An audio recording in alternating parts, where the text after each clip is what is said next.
రైతులు చిరు వ్యాపారులు రుణాలు అడిగితే వందల సార్లు తిప్పించుకుని అనేక కొర్రీలు పెట్టే ప్రైవేటు బ్యాంకులని బురిడి కొట్టించారు ఓ చీటింగ్ బ్యాచ్. అచ్చంగా కుబేర సినిమా స్క్రిప్ట్ ని అటు ఇటుగా మార్చి అమలు చేసేశారు. బిచ్చగాల ప్లేస్ లో అమాయకులమని పెట్టి వారి పేరు మీద కోట్ల రూపాయల రుణాలు తీసుకున్నారు. వచ్చిన డబ్బుతో దూర ప్రాంతాలకు వెళ్లి జల్సాలు చేస్తున్నారు. నెల్లూరులో జరిగిన యాక్సిస్ బ్యాంక్ స్కామ్ ప్రస్తుతం రాష్ట్ర వ్యాప్తంగా సంచలనంగా మారింది. నెల్లూరుకు చెందిన వాసుదేవనాయుడు, అల్లా బక్షు చిన్న సినిమాల్లో నటులు. అప్పుడప్పుడు ప్రొడ్యూసర్గా, డైరెక్టర్గా అవతారం ఎత్తుతుంటారు. టీవీలో, యూట్యూబ్లో కనిపిస్తూ ఉండడంతో సర్కిల్ పెరిగిందే. జల్సాలకు సినిమాలు తీసేందుకు వారి దగ్గర డబ్బులు లేకపోవడంతో స్కామ్ వైపు అడుగులు వేశారు. ఎలాగైనా కోట్ల రూపాయలు సంపాదించాలని ప్లాన్ వేశారు. దీంతో 2022 నుంచి బ్యాంక్ స్కామ్ కి స్కెచ్ వేశారు. అచ్చం కుబేరా మూవీ తరహాలో కథ రాసుకున్నారు. ఆర్టిస్టులుగా అమాయక జనాలను ఎంచుకున్నారు. వారిని ట్రాప్ చేసేందుకు మధ్యవర్తులను నియమించుకున్నారు.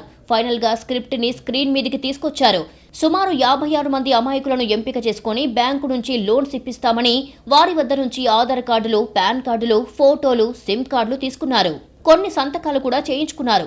వీళ్లంతా కూలీ పనులు చేసుకునే వాళ్లు, ఆఫీసుల్లో వాచ్మెన్లు, ఆయాలు, చిత్తు కాగితాలు ఏరుకునే వాళ్లు, రైతులు ఎక్కువగా ఉన్నారు.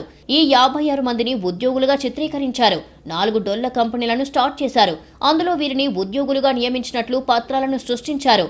6 నెలల పాటు వీరికి 75,000 నుంచి ₹1,00,000 జీతం వచ్చినట్లుగా పే స్లిప్లను సైతం జనరేట్ చేశారు. ఒక బ్యాంకు నుంచి లోన్ తీసుకునేందుకు అవసరమైన అన్ని డాక్యుమెంట్లను ఈ కన్నింగ్ బ్యాచ్ సేకరించింది.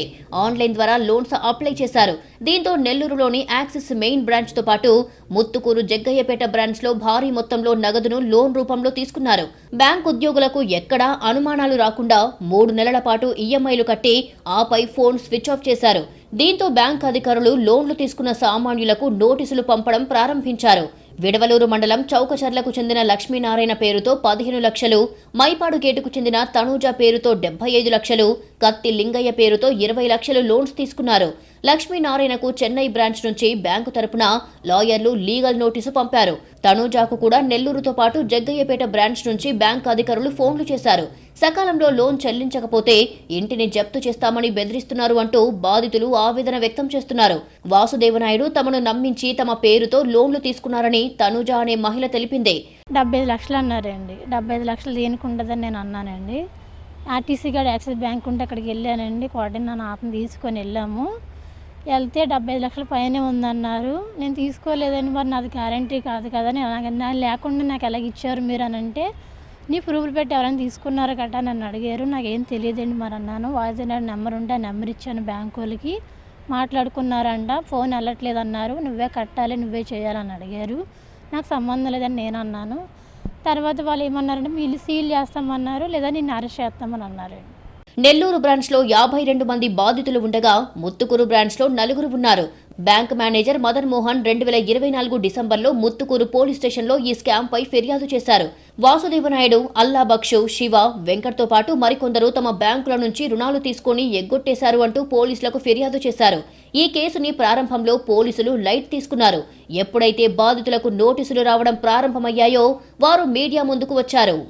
కోట్ల రూపాయలు స్కామ్ చేసి ఏదైతే అమాయక గిరిజనులను మోసం చేశారు అనేటువంటి విషయాన్ని నేను ఈ సందర్భంగా మీకు తెలియజేస్తా ఉన్నా. మాకున్న సమాచారం మేరకు ఏదైతే ఆ యొక్క ముఠ 56 మంది ఉద్యోగులు, అలాగే ఇంకొంతమంది దాదాపు 66 మంది ఉద్యోగులు, వీళ్ళందరూ కూడా 4 సాఫ్ట్వేర్ కంపెనీల్లో పనిచేస్తున్నట్టు వాళ్ళే రికార్డులు తయారు చేసి, వాళ్ళే శాలరీ స్లిప్పులు తయారు చేసి 6 నెలల పాటు ఒక్కొక్కరికి 74,000 జీతం.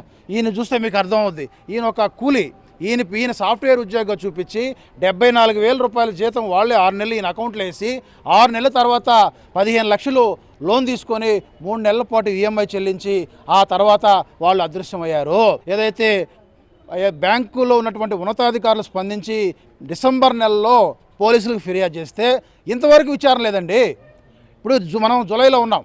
దాదాపు 8 నెలల పాటు విచారణ జరపలేదంటే దీని వెనక అసలు ఎవరున్నారు, ఏ మాఫియా ఉంది, ఏ నాయకులు ఉన్నారు అనేటువంటి విషయాలు మాకు అర్థం కావట్లేదు.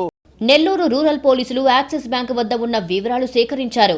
నిందితుల వివరాలను, వాళ్లు తీసుకున్న లోన్ డాక్యుమెంట్లను సేకరించారు. బ్యాంక్ అధికారుల పాత్రపై కూడా పోలీసులు లోతుగా దర్యాప్తు చేస్తున్నారు. సామాన్యులు లోన్ అడిగితే 100 ఆంక్షలు పెట్టే బ్యాంక్ అధికారులు 10,90,00,000 రూపాయల లోన్స్ ఇవ్వడంపై పోలీసులు అనుమానాలు వ్యక్తం చేస్తున్నారు. ప్రస్తుతం ఈ కేసులో ప్రధాన ఆరోపణలు ఎదుర్కొంటున్న 4 వ్యక్తులు పరారీలో ఉన్నారు.